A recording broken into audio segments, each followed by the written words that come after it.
Drama जब्त आखिरकार अपने इख्तिताम पर पहुंच चुका है और ओन और आयला के दरमियान जिस बात को देखा जा रहा है तो सिचुएशन बहुत ज्यादा क्रिटिकल हो चुकी है, क्योंकि रमला अपनी तरफ से पूरी तरह से कामयाब हो चुकी है ओन की जिंदगी से आयला को निकालने में, और ओन भी अब आयला की तरफ से बदगुमान हो चुका है। और ओन को लगता है कि मैंने सिर्फ आयला से मोहब्बत के बदले एतबार मांगा, लेकिन आयला मुझ पर वो भी नहीं कर पाई, तो इससे मोहब्बत करना मेरा फर्ज बनता ही नहीं था। और सारी हकीकत जब शामी और सारे घर वालों को पता लग चुकी है तो आरफा बहुत बड़ा मुतालबा रखकर बीजान से कहती है कि ओन से ये बिजनेस, हमें ये फैक्ट्री हमें वापस लेकर देनी होगी, और ये काम भी जान अब करेंगी भी। जान को भी ये बात बुरी लगती है कि ओन को इस तरह से रमला का इस्तेमाल नहीं करना चाहिए था, लेकिन सारी दुनिया के सामने बीजान फिर भी ओन का साथ देती है और कहती है कि मुझे अब उन पर यकीन है, ओन इस तरह की हरकत नहीं कर सकता। आयला ओन से मिलती है तो कहती है कि मुझे तुम पर बड़ा यकीन था, मान था, वका था, लेकिन तुमने सारी चीजें को तोड़ दिया। मैंने तुम पर कोई अंगली नहीं उठाई, सिर्फ जो हकीकत उनखों से देखी है वही बताई। क्योंकि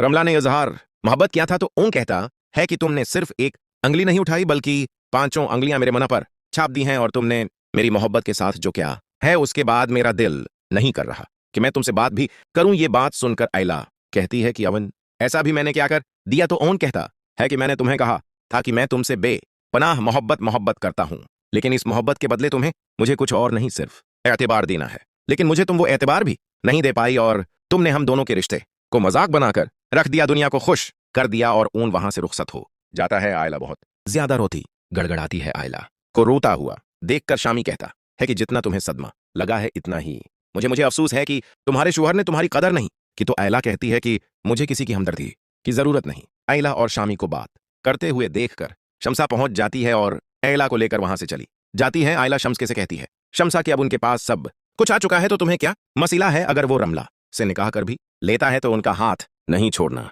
चाहिए। तो आयला कहती है कि मेरी मोहब्बत की कोई कदर नहीं, बस यहीं तक मेरी मोहब्बत थी और मैं ही ये सब कुछ करती फिरूं, यानी बातें बर्दाश्त करना मेरा ही फर्ज है। तो शमसा कहती है कि बेटा ये सब करना पड़ता है। दूसरी तरफ अब देखेंगे कि उनको आयला के बगैर कुछ अच्छा नहीं लग रहा होता और बात फैसले तक पहुंच जाती है। जब उनको ये कहा जाता है कि फैक्ट्री वापस करो, तो ऑन कह देता है कि शामी की वजह से ये फैक्ट्री वापस नहीं की जा सकती। ओन का मामू कहता है कि बिल्कुल ऑन ठीक बोल रहा है। ऑन सिर्फ ये कहता है कि मेरा मामू जिस जगह पर था मैं और फारूक मामू को इसी जगह पर रखूंगा, शामी को कुछ भी दिया नहीं जाएगा। इस बिना पर बीजान फैसले को तय कर देती है। उसके बाद ओन और आयला के रिश्ते को भी आगे बढ़ाने के लिए बीजान ही कदम उठाती है। दोनों को अपने कमरे में बलवा कर बात करती है, जिस पर ओन कहता है कि बीजान अब उससे कोई ताल्लुक रखना मेरी मजबूरी नहीं, क्योंकि उसने मेरी मोहब्बत का मजाक उड़ाया है। तो आयला कहती है